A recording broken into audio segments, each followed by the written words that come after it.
الشیطان الرجیم بسم اللہ الرحمن الرحیم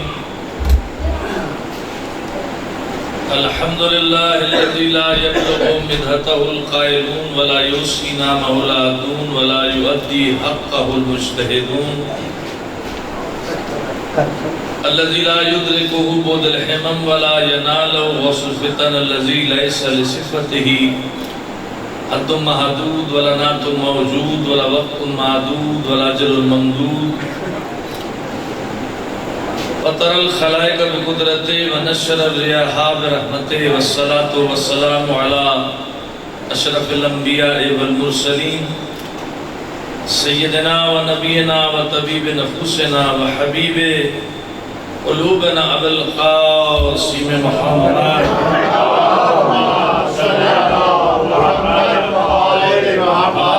طيبين الطاهرين المعصومين المنتجبين المنتخبين المظلومين أما بعد فقد قال الله سبحانه وتعالى في محكم كتابه المجيد والفرقان الحميد وهو أصدق الصادقين وقوله الحق بسم الله الرحمن الرحيم هل أتى على الإنسان حين من الدهر لم يكن شيئا مذكورا إنا خلقنا الإنسان من نطفة أمشاج نبتليه درود بھیجئے محمد آل محمد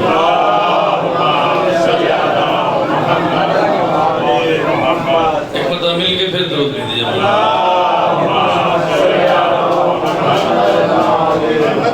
پھر درود بھیجئے محمد آل محمد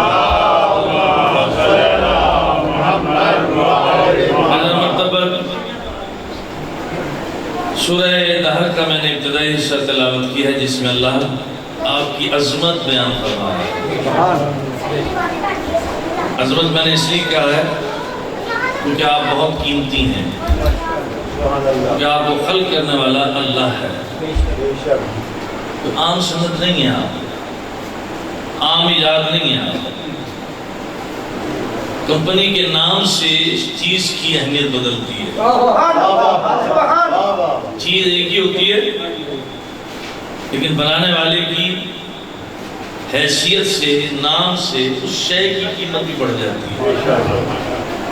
تو ہمیں خلق کرنے والا کون ہے؟ اللہ۔ اس لیے اللہ ارشاد فرما رہا ہے ایک زمانہ ایسا تھا انسان تو قابل ذکر نہیں تھا، ذکر ہی کے قابل نہیں تھا۔ اِنَّا خَلَقْنَا الْإِنسَانَ مِن نُطْفَةٍ أَمْشَاجٍ نَبْتَلِيهِ اور فرما رہا ہے ہم نے خلق کیا۔ اِنَّا خَلَقْنَا دونوں جمع ہے، اللہ یہ نہیں کہہ رہا میں نے خلق کیا، وَعْدَهُ لَا شریک ہوتے بھی فرما رہا ہے ہم۔ اس سے قطعاً مراد یہ نہیں کہ دوسرے شامل ہو گئے، غیر اللہ شامل ہو گئے، نہیں، جہاں وہ کہتا ہے ہم اس سے مراد بھی اللہ ہی ہے، جہاں وہ کہتا ہے میں اس سے مراد بھی اللہ ہی ہے۔ کچھ لوگ نقطے لگا دیتے ہیں نا یہ کہ جہاں وہ کہتا ہے ہم تو اس میں اور بھی شامل ہو جاتے ہیں نا۔ فعل الہی میں کوئی غیر اللہ شامل نہیں ہو سکتا، نہ اس کی ذات میں، نہ صفات میں، نہ افعال میں شامل نہیں ہو سکتا۔ یہ فعل خدا ہے نا۔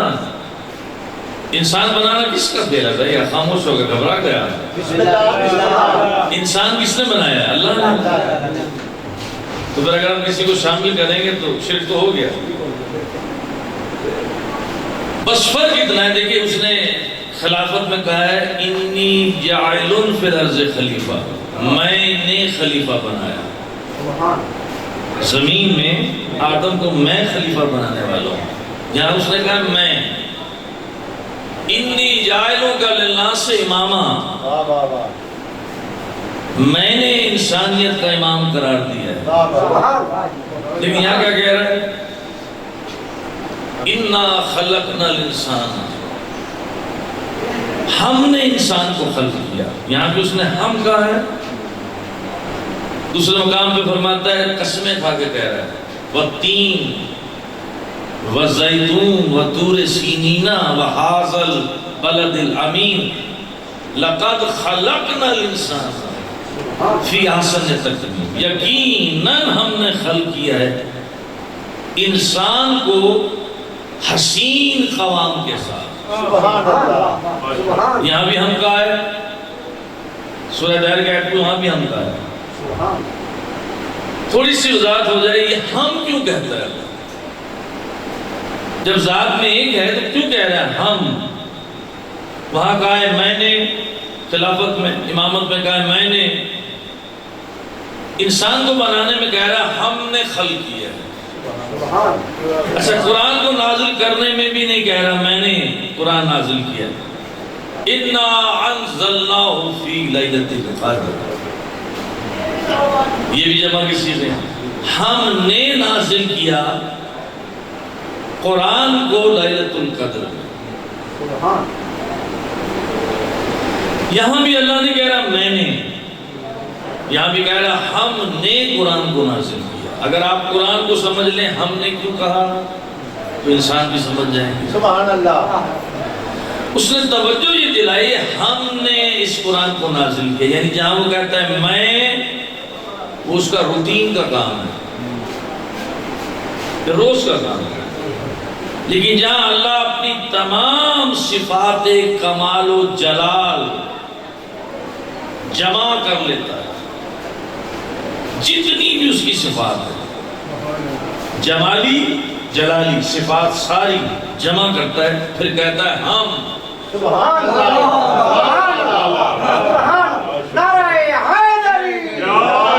یہ کتاب میں نے نازل کی ہے، کوئی کر ہی نہیں سکتا۔ تم کتابیں لکھو گے اس کے مقابلے میں کتاب آ جائے گی، ہوتا نہیں ہے، کتاب لکھی جواب آ گیا۔ ہم میں اس لیے کہہ رہا ہوں کہ یہ میں نے جلال و جمال تمام صفات کو یکجان کر کے کتاب لکھی ہے۔ کتاب میں حروف وہی ہیں جو تم استعمال کرتے ہو، سبحان اللہ، وہی ہے نا، چند ہے جو نہیں ہے، گاف نہیں ہے، چیز نہیں ہے عربی میں، باقی تو سارے وہی ہیں۔ اللہ کہتا ہے ان حروف سے اگر میں الف لام میم لکھ دوں تو تم الف لام میم نہیں لکھ سکتے۔ لکھنے سے مراد لکھ نہیں سکتے کا مطلب، اس سے جو مراد ہے، اس کی جو تعویل ہے، جو اس کی حقیقت ہے، تم نہیں لا سکتے۔ تم ایک آیت کا جواب نہیں لا سکتے، ایک سورے کا جواب نہیں لا سکتے۔ پہلے اللہ نے چیلنج کیا کتاب کے مقابلے میں کتاب لاؤ، کوئی نہیں لا سکتا، آج تک نہیں لا سکتا۔ ایک سورہ کا لے آؤ، نہیں لا سکتا۔ الکوثر لٹکوا دیا اللہ نے خانہ کعبہ میں، مختصر سورہ اللہ نے لٹکوایا، بقرہ نہیں، نساء نہیں، مائدہ نہیں، کوئی اور سورہ نہیں، سورہ توحید بھی نہیں لٹکوائی، کوثر ہی کو چنا اللہ نے۔ اِنَّا أَعْطَيْنَاكَ الْكَوْثَرَ فَصَلِّ لِرَبِّكَ وَانْحَرْ، 3 آیات کا مجموعہ، مختصر سورہ۔ اللہ نے کہا جس کو میں مختصر کر دوں اس میں بھی جامعیت ہوتی ہے۔ تو تمہیں کوثر کے مقابلے میں کوثر لے آؤ، نہیں لا سکے۔ اللہ نے کہا کہ اگر میں لفظوں میں کوثر رکھ دوں تو تم جواب نہیں لا سکتے۔ جس کو میں وجود کوثر بنا کر بھیجوں گا، جس کا نام ہوگا فاطمہ،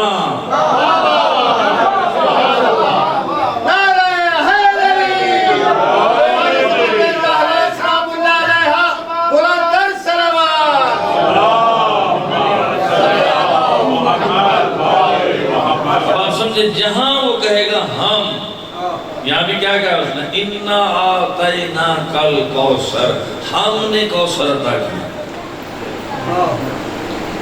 بی بی کا نام ہے نا کوثر۔ کوئی خاتون ایسی نہیں ہے جو نظیر زہرا ہو سوائے ایک بی بی، اور وہ ہے زینب سلام اللہ علیہ، یعنی کوئی ثانی زہرا نہیں ہے، صرف ثانی زہرا ایک ہے۔ اس بی بی نے 18 سال میں منوایا کہ میں کوثر ہوں۔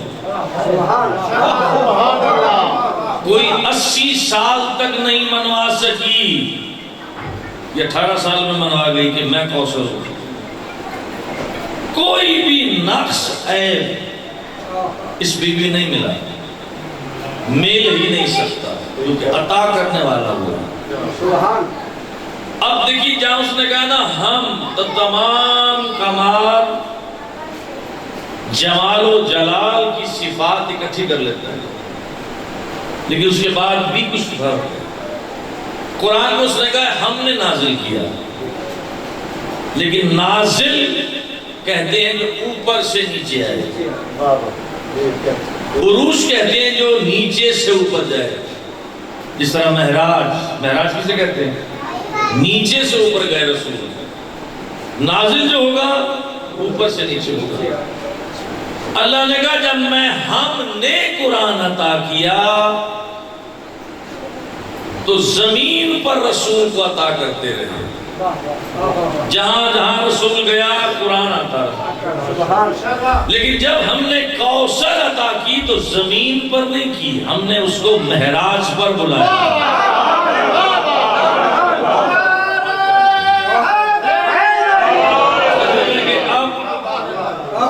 ہم میں بھی فرق ہو گیا نا، میں بھی فرق ہو گیا، ہم میں بھی فرق، ہمیں بھی خلق کیا اس نے اللہ نے۔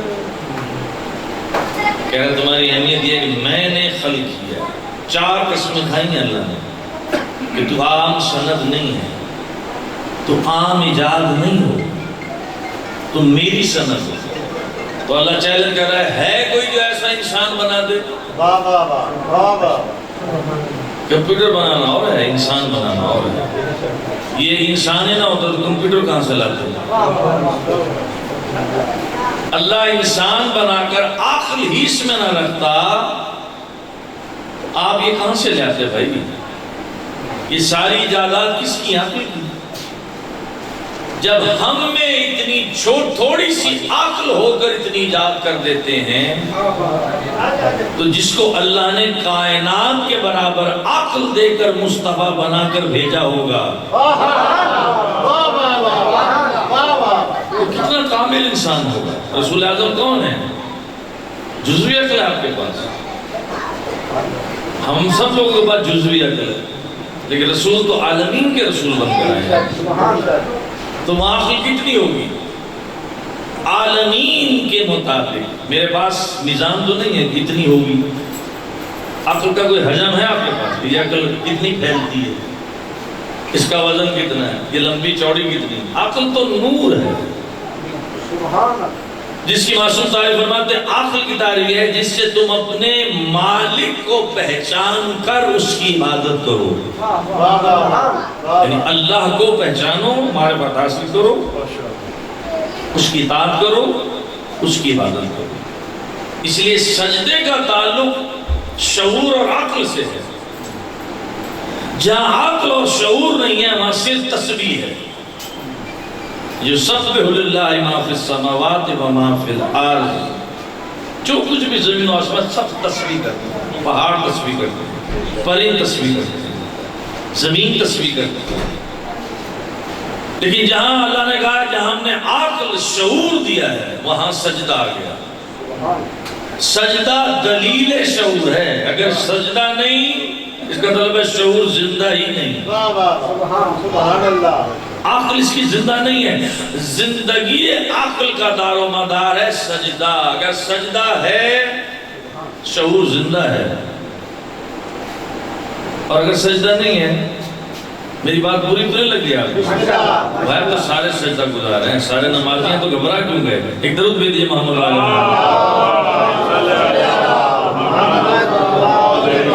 آگے آ جائے، درود بھیجیے محمد علیہ محمد۔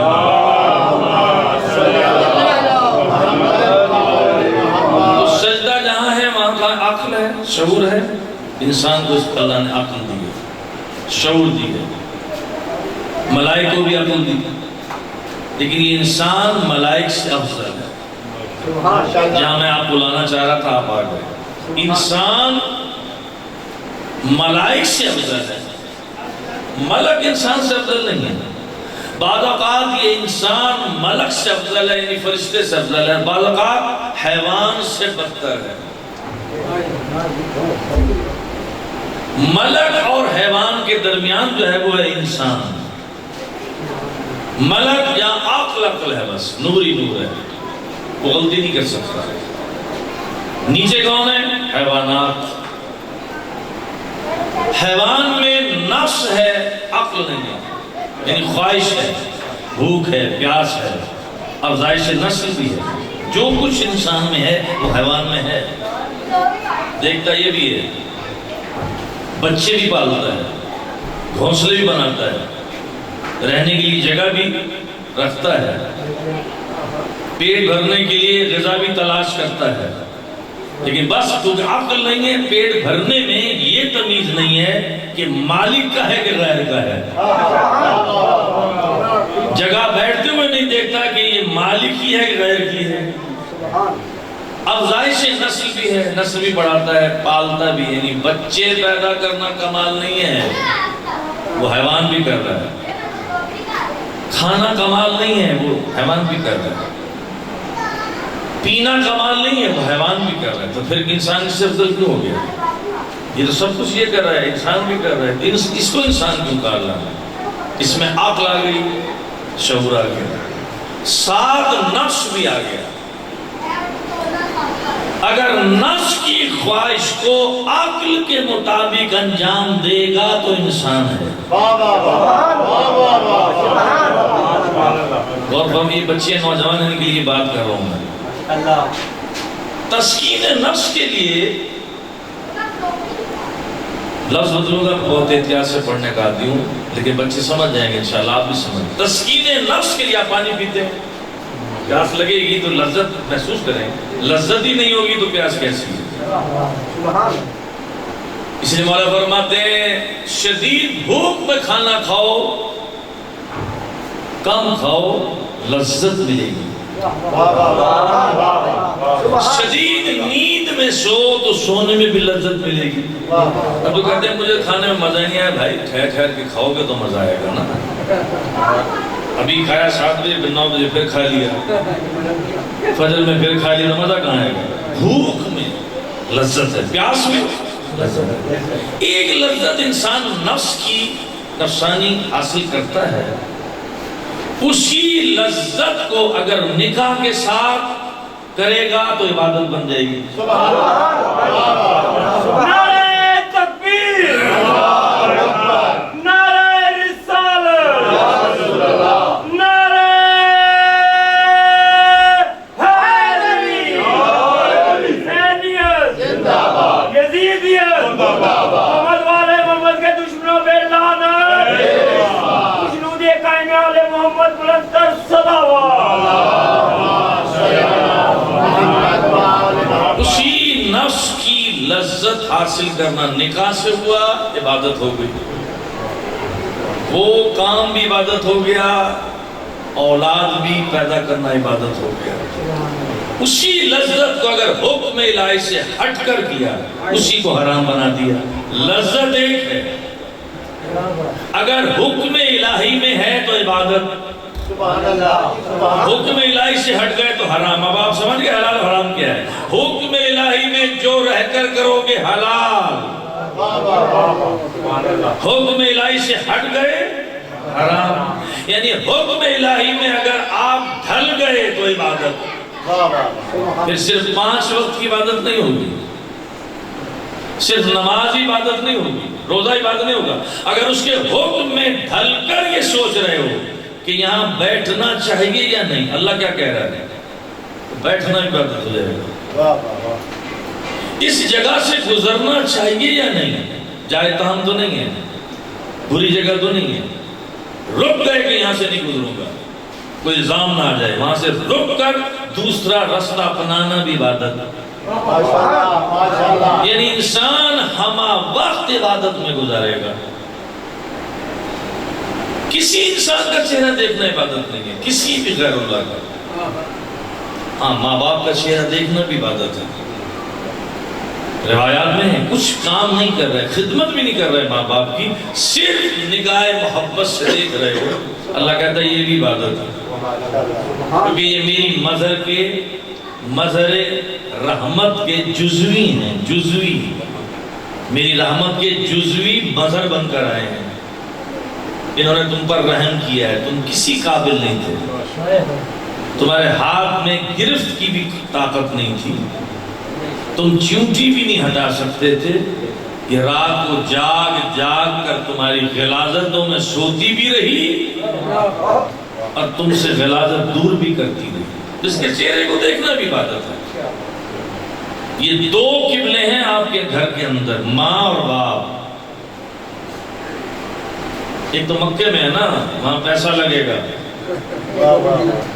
یہ مفت کا قبلہ ہے اندر، جب چاہو طواف کر دو، سبحان اللہ، ان کی خدمت کرنا ہی طواف ہے۔ میں لفظ بدل رہا ہوں لیکن روایات کے اندر بات کر رہا ہوں، ماں باپ کی خدمت ہی عبادت ہے۔ جب تک یہ ماں باپ دو بوڑھے بھی ہو جائیں، یہ پہاڑ کی مانند ہے آفات کے مقابلے میں۔ سبحان اللہ، آفتیں جو آتی ہیں، مصیبتیں آتی ہیں تو معصوم فرماتے ہیں جب ماں باپ زندہ ہوں تو یہ گھر میں داخل نہیں ہوتی، کہتی ہیں نہ اندر نہ جانا، دو پہاڑ ہیں، دو پہاڑوں میں ہم پس جائیں گے۔ ہم سڑک پہ جا رہے ہیں، موٹر سائیکل جس طرح نوجوان چلاتے ہیں وہ تو آپ جانتے ہیں، آگاہ ہیں آپ، زگ زیگ بناتا ہوا جا رہا تھا لیکن گرتے گرتے ایکسیڈنٹ ہوتے بچ گیا۔ یہ تو نہیں بچ گیا، یہ دعا تھی ماں کی، جس نے نکلتے ہوئے کہا تھا کہ خیر سے جاؤ اور خیر سے آؤ۔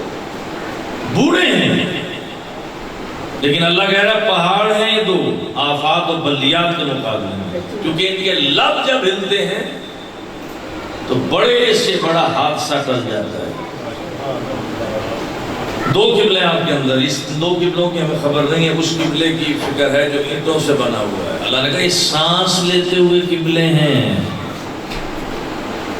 پھر ہر مومن کے سینے میں اللہ نے قبلہ رکھا ہے،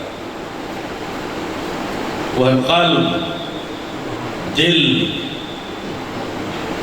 میں یہ دیکھتا ہوں کہ تم نے ان قبلوں کا کتنا خیال کیا، مومن کے قبلے کا کتنا خیال کیا۔ جب تم وہاں جاتے ہو تو وہاں پردوں کو چومتے ہو، جبکہ پردہ کپڑا بنانے والے بھی تم، اس پر نقش و نگار بنانے والے بھی تم، اس کو چڑھانے والے بھی تم۔ نہ میں نے جبریل بھیجا کہ چڑھاؤ، لیکن جو ہی وہ اس سے مس ہوا تو اس کی نسبت اتنی ہو گئی کہ اس کا چومنا بھی عبادت ہے۔ تو آپ ہر سال حج کرتے ہیں لیکن سمجھ نہیں پاتے کہ نسبت کی عبادت ہے۔ بیت اللہ کو اگر بیت اللہ سمجھ کے کوئی سجدہ کرے گا اس کا سجدہ بھی گیا۔ بیت اللہ کو سجدہ نہیں ہے، کعبے کو سجدہ تھوڑی کرتے ہیں، کعبے کی طرف چہرہ کر کے رخ کر کے سجدہ کرتے ہیں۔ سجدہ اللہ ہی کو ہے لیکن قبلہ بنا ہوا ہے کعبہ، اس میں کیا حکمت ہے؟ میں یہ دیکھوں گا میرے حکم کے کتنے تابع ہو۔ سبحان اللہ، اگر میں کہہ دوں کہ اس رخ پر عبادت کرو تو عبادت بناؤں گا، اگر رخ پھیر لو گے تو نماز وہی ہوگی لیکن عبادت نہیں ہوگی۔ تو کیا معنی نکلا کہ حکم کی عبادت ہے، اس کے حکم میں چلنا ہے۔ اگر کوئی مومن بہت وزن میں آ جائے کہ آج صبح کی 2 رکعت نہیں میں آج 4 پڑھوں گا، 4 بھی گئی، گناہگار بھی ہو گئے۔ حکم ہے کہ 2 پڑھو، جیسا میرا حبیب دے کر گیا ہے ویسے پڑھو گے تو عبادت ہے۔ سبحان اللہ، اپنی مرضی سے کرو گے تو عبادت نہیں ہے، مرضی کا نام عبادت نہیں ہے، مرضی اللہ کا نام ہے عبادت۔ سبحان، افضل کیوں ہو گیا انسان کہ اس میں نفس بھی ہے، اس میں عقل بھی ہے، نفس تابع عقل ہے تو یہ انسان ہے، عقل اگر تابع نفس ہو گئی اب برباد ہو گیا۔ ایک حد تک تو عقل کہتی ہے نہ کر بدبخت، انسان ہے تو یہ تیرا کام نہیں ہے، یہ حیوانی کام ہے۔ حیوانیت سے تجھے جدا کرنے والی تو میں ہوں، عقل و شعور کی بنا پہ تو جدا ہوا۔ اب آپ دیکھیں جو نفس کو عقل کے تابع کر کے کام کرتا ہے، زہد سے، تقوی سے، اس کی عزت معاشرے میں اور ہو گئی۔ اللہ نے کہا دولت کی بنا پہ میں تمہیں برتری نہیں دوں گا، میں دیکھوں گا تقوی کتنا ہے، زہد کتنا ہے۔ تمہارے گھروں کو دیکھ کر میری نگاہ میں کوئی عزت نہیں ہے، میں یہ دیکھوں گا اس قبلے کے اندر زہد کتنا ہے، تقوی کتنا ہے۔ اگر یہاں پر تقوی اور زہد ہے تو میں اس کا رنگ نہیں دیکھوں گا، اس کی لکنت نہیں دیکھوں گا، پہلا مؤذن ہی بلال بنے گا، کیونکہ وہ یہ دیکھ رہا ہے اس کے قلب میں معرفت الہی کتنی، رسول کی معرفت کتنی۔ اذان یہی دے گا، جو شین کو سین کہہ رہا ہو، اشہدو کی بجائے اشہدو کہہ رہا ہو۔ لوگوں نے تو اعتراض کیا، تاریخ میں لوگوں نے اعتراض کیا، رسول اللہ تو شین ہی نہیں کہہ پاتے۔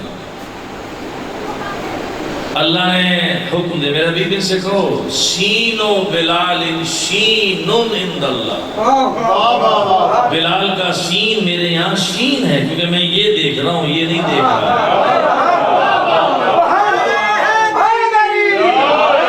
یعنی جب آپ کوئی جمل کہتے ہیں، لفظ کہتے ہیں، تو زبان کی حرکت اللہ نہیں دیکھ رہا ہوگا، وہ دیکھ رہا تھا یہاں سے نکلا ہے، یہاں نفاق ہو اور زبان پر کچھ ہو، وہ جملے اللہ کو پسند نہیں ہے۔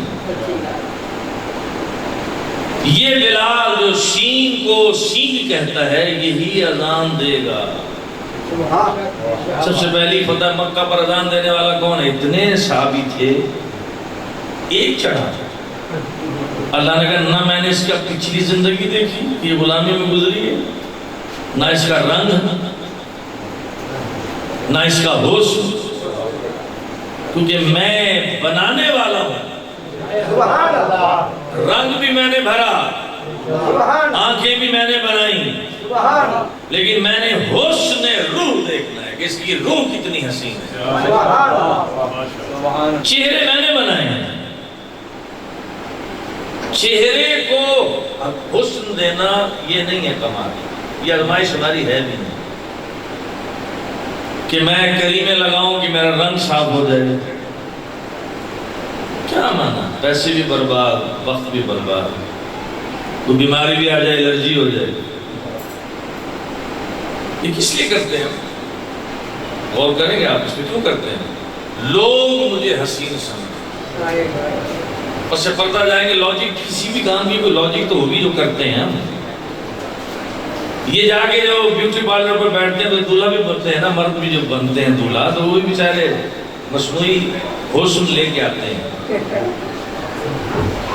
مصنوعی حسن لے کے آتے ہیں۔ اچھا مصنوعی حسن لیا، 50,000 دے بھی دیا اس کو مصنوعی حسن کا، باہر نکلے تیز بارش کی، سارا حسن بہہ گیا۔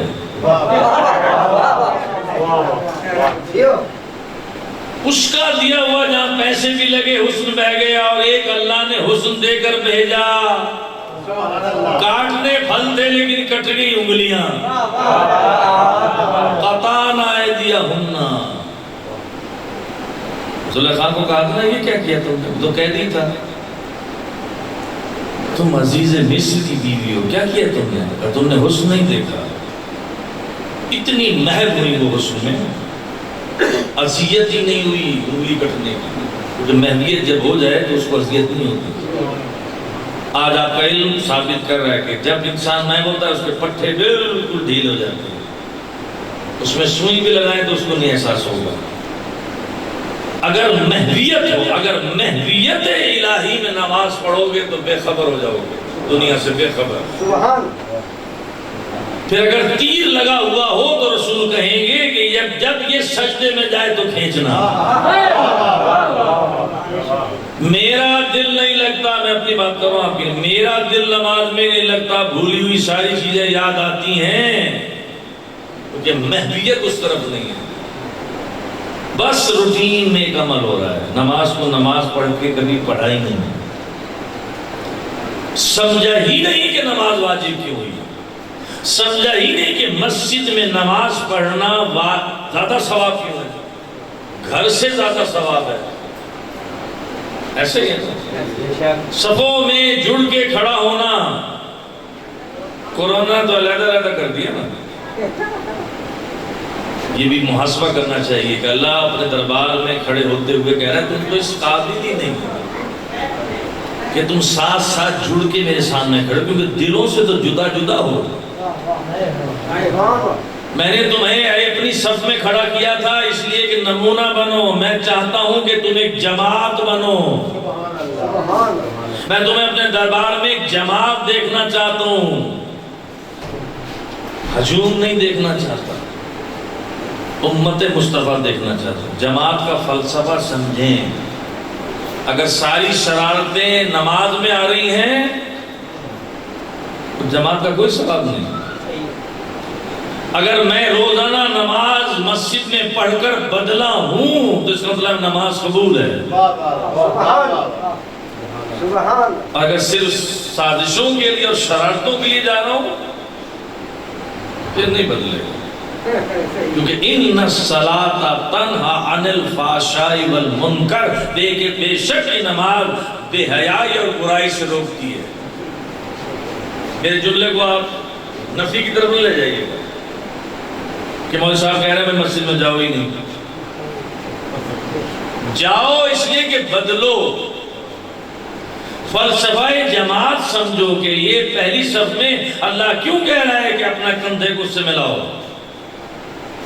وہاں یہ ڈسپلن کیوں ہے کہ فوراً پیش نماز کے بعد اس کے پیچھے والا کہے اللہ اکبر، پھر رائٹ والے کہیں، پھر لیفٹ والے کہیں، پھر پیچھے والے سامنے والے کو دیکھ کر کہیں. یہ نہ کریں کہ اپنی مرضی سے اللہ اکبر کرتے رہیں.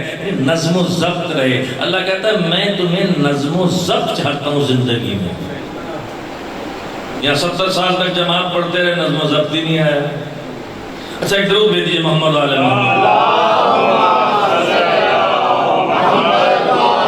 ایک مطلب پھر درود بھیج دیجیے گا محمد علیہ.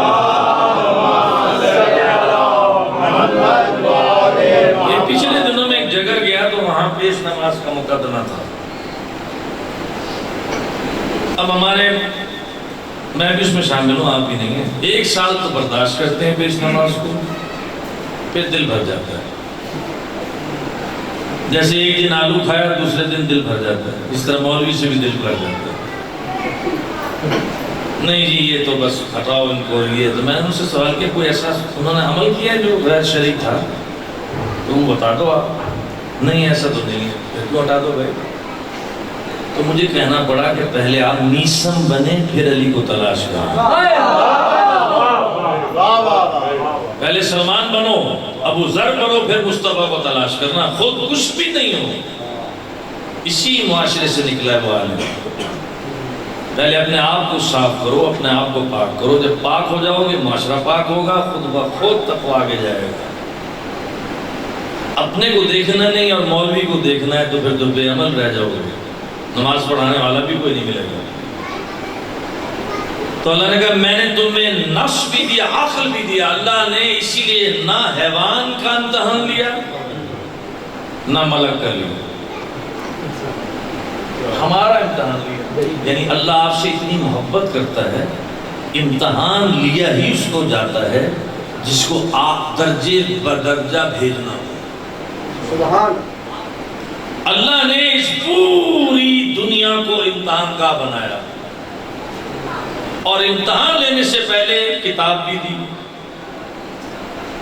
114 صحیفے ہیں نا. آدم کو بھیجا، صحیفے دیے. شیش آئے، نوح آئے، ابراہیم آئے، اسماعیل آئے. آخر میں آخری کتاب آئی. بس ایم فل ہو گئی، پی ایچ ڈی ہو گئی. اس کے بعد کیا کرو گے؟ میرے ابھی یہ انسانیت اس مقام تک پہنچ چکی ہے کہ یہ تمام درجات مکمل کر گئی ہے. اب اس کی آخری کلاس ہے. سبحان اللہ. اور آخری معلم آپ ہیں. نہ معلم آئے گا نہ کتاب آئے گی. لیکن اس کتاب کو دہرانے کے لیے بار بار معلم بدلیں کہ کئی لوگ بھول نہ جائیں. ایک دفعہ کتاب پڑھاتا ہے استاد، پھر کہتا ہے دوبارہ پڑھاتا ہوں بھائی. تاکہ جو چیزیں رہ گئی تھی. رسول اعظم بھی جب کتاب چھوڑ کر گئے، چونکہ کتاب موجود ہے تو اس کا مطلب ہے اس کی وضاحت بھی ضروری ہے. ہمیں سمجھ نہیں آئی ہے تو اللہ نے کہا میں رسول کو جب ہٹاؤں گا، جب ختم نبوت کروں گا تو 12 معلم بھیجوں گا آخری زمانے تک، اور ان معلمین کا جو منصب ہوگا وہ ہے امامت، وہ ہے ولایت. ہر دور میں ایک امام رہے گا جو وارث کتاب ہوگا، سبحان اللہ. جو ہادی ہوگا. جہاں ہدایت کی ضرورت ہوگی ہادی کی ہدایت خود بخود پہنچے گی، اور ایسے پہنچے گی جیسے آفتاب کی کرن پہنچتی ہے. سبحان. اس امام کا آنا ضروری نہیں ہوگا. میں آپ سے پوچھتا ہوں رسول اللہ کتنے ملکوں میں گئے ہیں؟ کتنے ملک؟ مکہ، مدینہ، طائف، پوری دنیا میں پھرے ہیں. پوری دنیا ان کے سامنے بنی تو ہے. معراج میں ایک ایک نقطہ دیکھ کر گئے ہیں. مسجد کوفہ میں جگہ ہے کہ نہیں؟ جہاں آپ نماز پڑھتے ہیں وہاں جگہ ہے، سواری باندھنے کی بھی جگہ ہے، نماز بھی پڑھتے ہیں مسجد کوفہ. اس مطلب وہاں بھی تشریف لے گئے تھے، قوم سے بھی گزرے. شیطان کو دیکھا تو یہاں کی وجہ تسمیہ شہر قوم اس لیے ہے کہ شیطان بیٹھا ہوا تھا تو آپ نے فرمایا قوم، کیونکہ اس قوم کے اندر پیٹ میں انتا بھی ہے، یعنی تو اٹھ. اس کا نام قوم پڑ گیا. اس کا مطلب پوری ارض، پوری کائنات کی سیر کرتا گیا رسول، لیکن اتنی جلدی گیا ہے کہ بستر کی گرمائی باقی رہی، یہ گیا اور آ گیا. زنجیریں در ہلتی رہی، یہ گئے اور آ گئے. کیونکہ خود نہیں گئے، لے جائے گئے ہیں، لے کے وہ جا رہا ہے. اب اگر کوئی معراج پہ شک کرے گا کہ روح گئی تھی تو جسم گیا تھا، تو وہ رسول پہ شک نہیں کر رہا، وہ لے جانے والے پہ شک کر رہا ہے.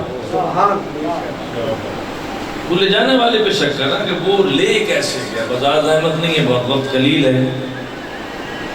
اور یہاں شبیہ تابوت ہے. ہم شبیہ کہتے ہیں اس لیے بھائی اصل ہوگی تو شبیہ ہوگی نا. بدعت چیز وہ ہے کہ جو اصل نہ ہو اور آپ شبیہ بنا لیں، پھر تو ہو گئی.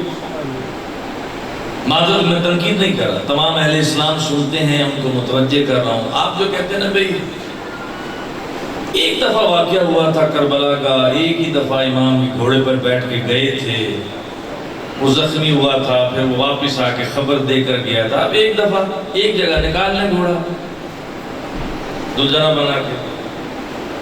تو میں یہ سوال کرتا ہوں مینا بھی تو ایک ہی دفعہ ہوا تھا. ابراہیم اسماعیل کو ایک ہی دفعہ لے کے گیا تھا، ایک ہی دفعہ چھری رکھی، ایک ہی دمبا آیا، ایک دمبا آیا ہے. دنیا جب سے بنی اور قیامت تک ایک ہی دمبا تھا، فدیہ تھا، وہ قائم مقام نہیں تھا. جانور نبی کا قائم مقام نہیں ہوتا. یہ میں لفظ مجھ تک پہنچتی ہے لوگوں کی. قائم مقام، قائم مقام، عقل سے بھی کوئی کام لو یار. آپ کا قائم مقام نہیں ہو سکتا تو نبی کا کیسے ہو جائے گا؟ وہ حیوان ہے، جانور ہے، فدیہ بن کر آیا ہے، صدقہ بن کر آیا ہے. اللہ نے دنیا کے ریوڑ سے فدیہ نہیں بھیجا، خالص ارادہ کیا اور وہ خلق ہو گیا.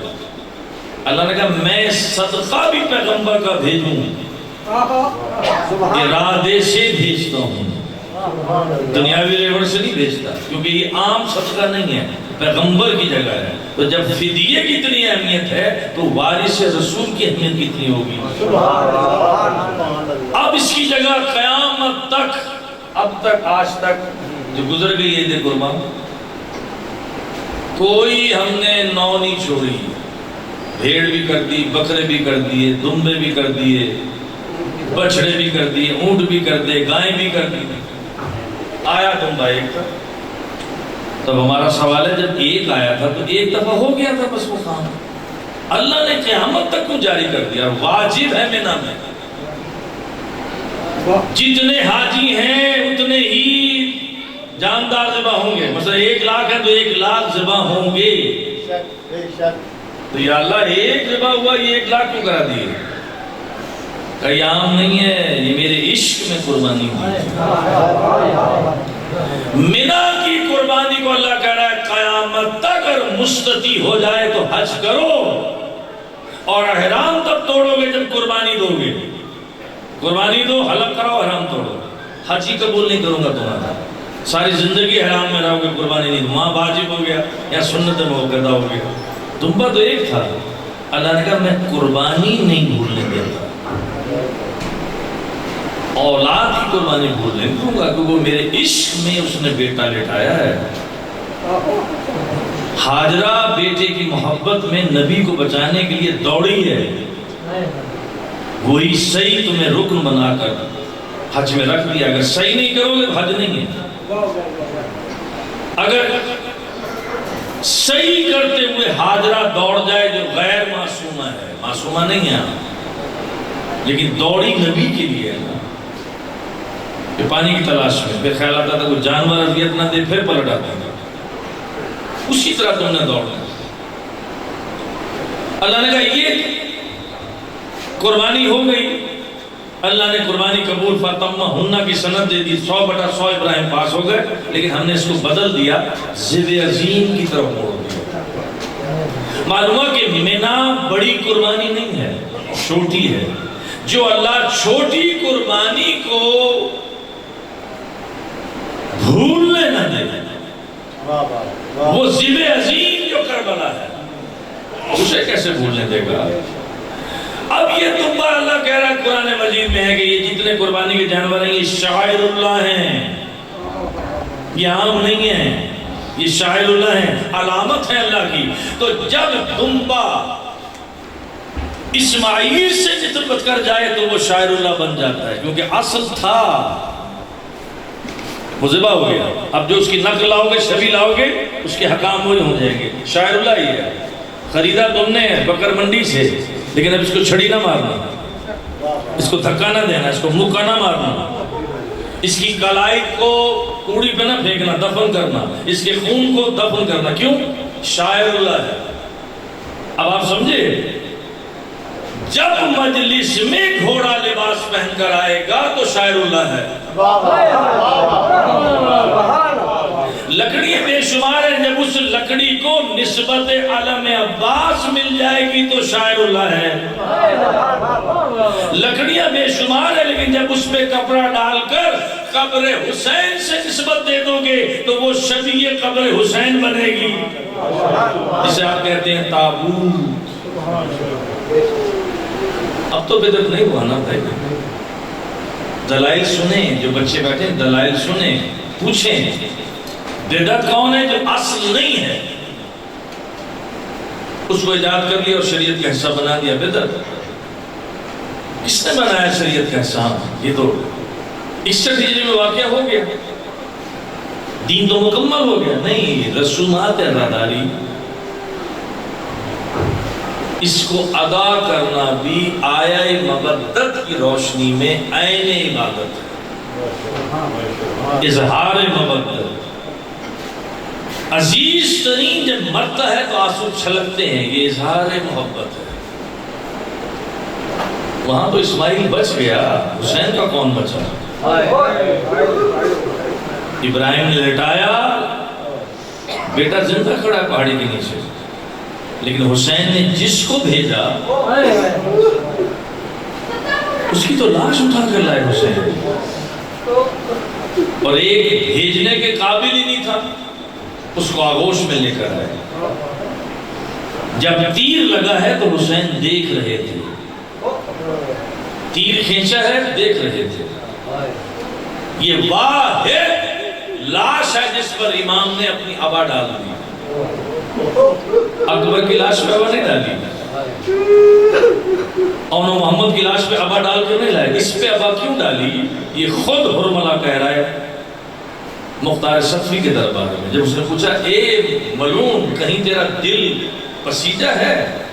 اس نے کہا جب میں نے اسود کو تیر مارا اور امام نے تیر کھینچا تو آپ نے ابا میں چھپا لیا کہ ماں نہ دیکھ لے۔ میں کہتا ہوں مولا آپ کا دل کتنا مضبوط ہے،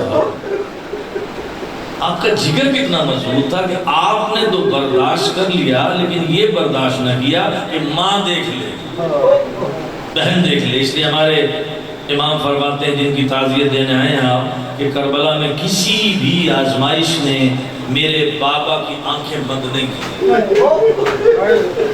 اکبر کے سینے سے نیزے کی انی نکالی ہے تو آنکھیں کھلی تھی، تیر کھینچا آنکھیں کھلی تھی، عباس کے کٹے ہوئے بازو دیکھے آنکھیں کھلی تھی، لیکن آپ فرماتے ہیں ایک موقع ایسا آیا میرے بابا کی آنکھیں بند ہو گئی، اور وہ ہے بازار شام۔ کچھ آزمائشیں آتی ہیں جو اہل بیت کو بہت رلاتی رہی، اس میں ایک ہے بازار، سیداتیوں کے سروں سے چادریں اتر جائیں۔ آئمہ اس کو نہیں بھول سکے۔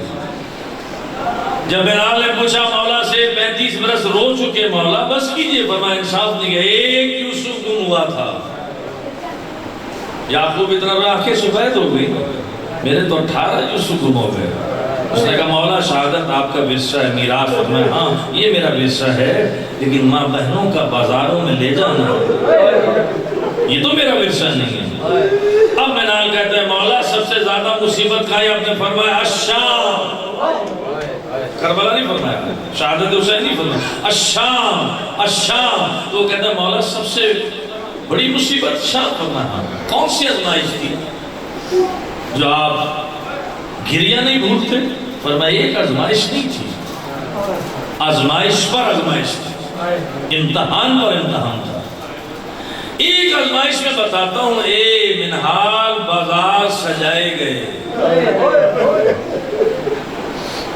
اس پر شیشے آئینے جس میں آپ شکل دیکھتے ہیں وہ لگائے گئے چاروں طرف، اور یہ بہت بڑی آزمائش تھی۔ امام کہتے ہیں منال میں نہ رو، ہجوم اتنا تھا اے منہال کہ جب ہم گزرے تو انہوں نے کہا جو ہجوم کی بنا پر نہ دیکھ سکے اہل بیت کو تو وہ آئینوں میں دیکھیں۔ باب الصاحب پہ ہمیں روکا گیا، بازار سجائے گئے، شاعروں کو بلایا گیا جو تمسخر اڑا رہے تھے، مسخرہ پن کر رہے تھے۔ اے منہال ایک شاعر نے تمسخر کیا میری 4 سالہ سکینہ کی طرف، تو میری بہن تڑپ گئی، اماں میں یتیم ہوئی، میں نے برداشت کیا، میرے تماشے لگے برداشت کیا، تعزیانے لگے برداشت، لیکن اماں کہاں میں اور کہاں اس کی کنیزی؟ اس کا مطلب اس نے شعر کیا پڑھا ہوگا، کہاں میں اس کی کنیزی؟ تو یہ کون ہے؟ زہیر حلبی، حلب کا رہنے والا زہیر شاعر تھا، یہ شام میں آیا ہوا تھا دمشق میں، لیکن اس کو یہ پتہ نہیں تھا یہ کون آ رہے ہیں۔ تو کسی نے کہا تو بھی شعر پڑھ، انعام ملے گا تجھے۔ اس نے شعر پڑھا، بچی کی طرف اشارہ کیا، بی بی کو جلال آیا۔ جناب زینب عالیہ فرماتی ہیں یا شیخ خدا تیرا ہاتھ توڑ دے، قطع کر دے۔ جانتا ہی بچی کون ہے؟ یہ حسین کے سینے کا تعویذ ہے، تسخین حسین ہے، نام سکینہ ہے۔ جانتا ہے حسین کون؟ جب تعارف ہوا تو زہیر نے بغل سے خنجر نکالا، ہاتھ کاٹا، دوسرے ہاتھ سے اچھالا بی بی کی طرف، کہا بی بی تو صدیقۃ الکبریٰ کی بیٹی ہے، میری نگاہ میں بھی تو بھی صدیقۃ الکبریٰ ہے۔ اے بی بی مجھے معلوم نہیں تھا کہ یہ خانوادہ مصطفیٰ ہے، یہ خاندان نبوت ہے، خاندان رسالت ہے، عطادار حسین۔ اب امام فرماتے ہیں منہال، چند جملے مصائب کے قوم کا شہادت کی، منہال کو منظر نہیں بھول سکتا میں جب بھلے دربار میں میری خوبی کا نام لیا۔ لوگ کہتے ہیں بیمار کربلا، بیمار کربلا، میں کوئی کتاب کا حوالہ مانتا ہوں، مجھے بتائی نہیں، بڑے اساتذہ علماء سے پوچھا میرے امام کو بیماری کیا تھی، کیا بیماری تھی جو 23 برس میں کمر جھکا کے چلتا تھا؟ اس کو بیماری کوئی بیماری نہیں جسمانی، میرے امام کو غیرت کی بیماری تھی۔ جب امام نے کہا کہ بیٹا تمہارا حصہ یہاں شہادتوں میں نہیں ہے، تمہارا حصہ ہوگا کہ ماں بہنیں برہنہ سر ہوگی اور بازاروں درباروں میں لے جانا ہوگا، اس وقت امام پہ ضعیفی آ گئی۔ جو اتنا غیرت مند ہو کہ ہمارے امام علی مرتضیٰ فرماتے ہوں اس کے سامنے کوئی کنیز برہنہ سر نہ آئے، یہ غیرت سے مر جائے گا، خدا جانے شام غریبہ امام کیسے بیٹھا ہوگا جہاں پھوپھیاں برہنہ سر ہوں، جہاں مائیں برہنہ سر ہوں، شام کے بازار دربار میں کیسے گزرے ہوں گے۔ عزادار حسین اب کہتے ہیں کاش میری ماں مجھے پیدا نہ کرتی، یہ منظر میں اپنی آنکھ سے نہ دیکھتا، مجھے ایسے گھسیٹا جا رہا تھا جیسے غلام ترک کو۔ میں وہ منظر نہیں بھول سکتا جب میری پھوپھی کا نام لیا گیا۔